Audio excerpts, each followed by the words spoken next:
Green Patron Warrior. Yes, That would be amazing. Well, unfortunately, he doesn't have Warrior in his lineup, so Lifecoach is running Paladin, Druid, Warlock versus Warrior, Rogue, and Warlock from Impact. Lots of Warlock, actually. We haven't seen that much Warlock last time, yesterday. I think that Lifecoach is pretty famous for playing the handlock.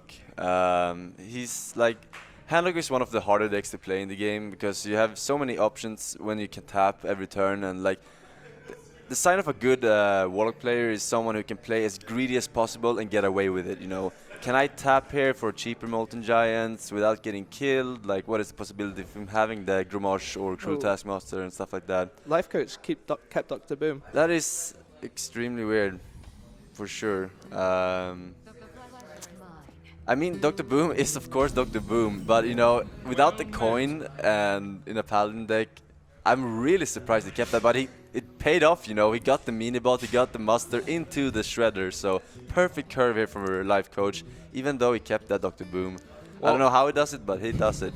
I have to say that what you said, Forsen, you need to be greedy with handlock. I think Lifecoach is really greedy with his plays and decks. I was watching Lifecoach at Infinity, and he was playing super greedy decks with like Paladin having Kel'Thuzad, Druid with Nourish, stuff like that. So him keeping Dr. Boom is not that surprising. Oh my god, the Quartermaster arrives.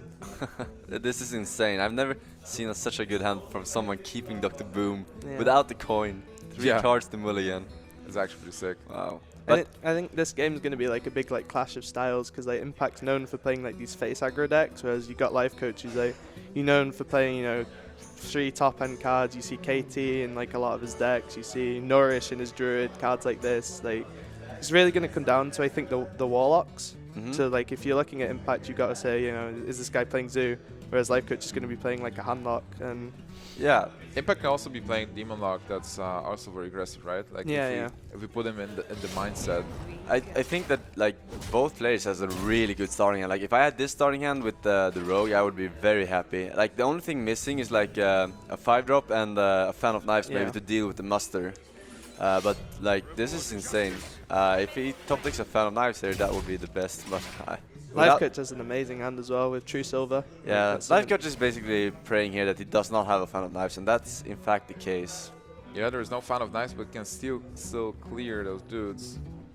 Yeah, I think I'd be looking at maybe like coin Violet Teacher, backstab her, or you can coin SI as well, but I don't know. Like, I mean, if you coin the Violet Teacher, you're very weak to the True Silver. So I think he prefers clearing everything here because he does not have a Blade Flurry. He can't deal with buffed dudes from the Quartermaster. So he realized that and like he trades everything, kills everything off except for that one dude.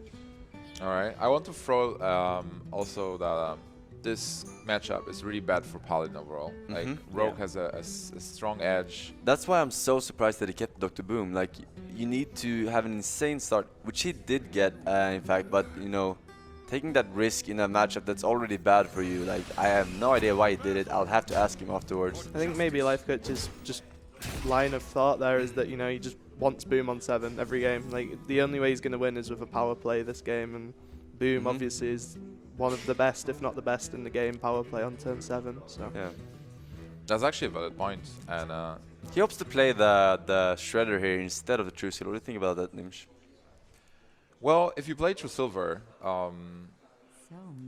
you will be able to clear, but then and you probably will be able to deal with something like a Violet Teacher next turn. But then with Shredder, he is going for those power turns, as he said. So with Shredder, he will be able to keep something on board and still conceal the True Silver. Yeah, he realizes that even though there might be a Violet Teacher coming up on turn 4, I think he's capable of dealing with it. Like, even if he trades the dude here, he can use the Shredder and the 1/1 weapon to kill off the Teacher. So he has a plan doing this Shredder play. Do you think there is also like trying to bait out a sap? No good rogue would sap a Shredder on turn 4, I think. I mean, I think he just wants to like with this play, you're able to contest Violet Teacher. You contest the 3/3 already on the board, and it allows you to save your True Silver for Azure Drake, which is, you know, the minion you really want to kill against Rogue, because if they get spell power out, you get Flurry, Fan of Knives. Like against Paladin, if you get tempoed, the game's almost over. So. Oh, there is a And Belcher. it picks up a Belcher. That's Very nice card. really good, actually. He can actually like go for face here. And, Yeah. I mean, you know the play is good when Lifecoach plays it instantly almost. You know that it's like the obvious play, you know? yeah. Well, Impact is already on 16, and Lifecoach, even though Paladin normally doesn't have burst, has the True Silver, which is for 8 points of damage. So saving True Silver might also work here for him. Yeah, he's pressuring the Rogue big time here. We do see a Force here, however, so it's not that big of a deal. I would expect nothing else but Teacher, Coin Sap here, Yeah. though. Definitely. He might even consider playing the Eviscerate and stabbing the Belcher as well, and keep the SI at 3/2. So we'll see what he decides to do here. But it's gonna be a stab. I think if you Eviscerate here, like you're going so low. Like I mean, against Paladin, you're not expecting any major Yeah. burst, but still, you don't want to be at 13 life on turn 5 ever. Why would you not attack? Like probably you are afraid of something like Unstable Ghoul, or you don't want to give him a minion that can act the next turn when he starts. Unstable Ghoul for who? No, I mean like SI7 instead of going for face, going for. Oh, the Shredder? Yeah, to Oh, protect yeah, your Violet Teacher. There's so many different cards that can pop out that will be awkward for Impact to deal with. So he feels like, sure, the Shredder is like doing 1 more damage than my SI, but it's not worth the trade, you know. It's like, Yeah. there's no way the Paladin's gonna kill me. That's not how they win this matchup usually, so yeah.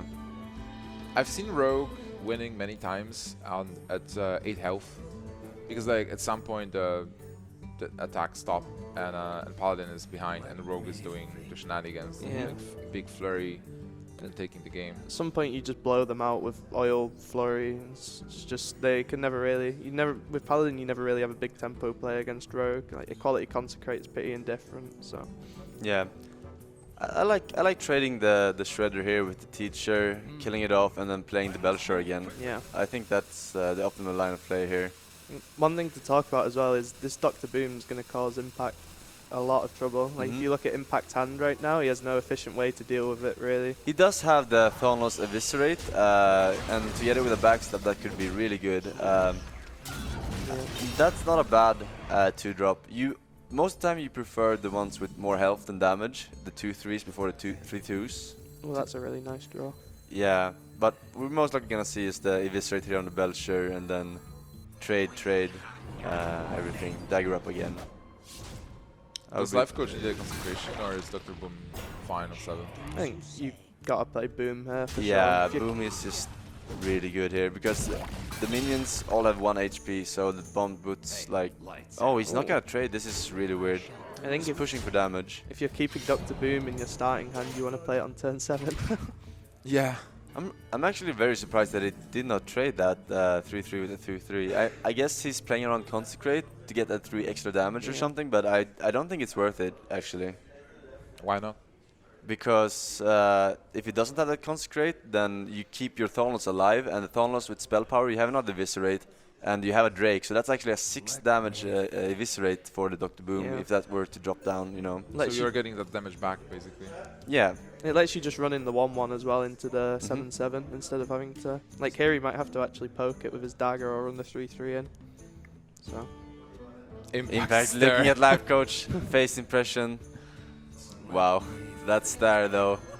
Oh man, NA versus. Yeah, this is what I'm talking about. This is having that extra 1 damage on the Eviscerate would have been really. Oh, and wow. it picks up the Fan of Knives. That's probably the best draw in his deck. I would Yeah, say. I mean Acid Drake prep, Acid Drake Eviscerate prep Fan of Knives here is super good. It's an insane turn, and this is what I was talking about with the Paladin. Like he's just gonna get blown out here, and then if unless the boombots do serious work, like he's not gonna have an efficient way to take back the board. Yeah, for sure. There are not that many comeback cards, even though he has the heal box. He's behind on board after this play. Yeah, he needs to pick up board clear somehow.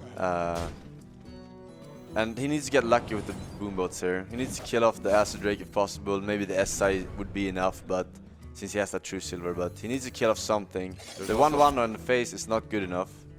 And Oh, my! wow. I'm sorry, I'm sorry, Lifecoach. I didn't mean to jinx you, man. That's horrible for Lifecoach. Well, I think Belcher's not terrible.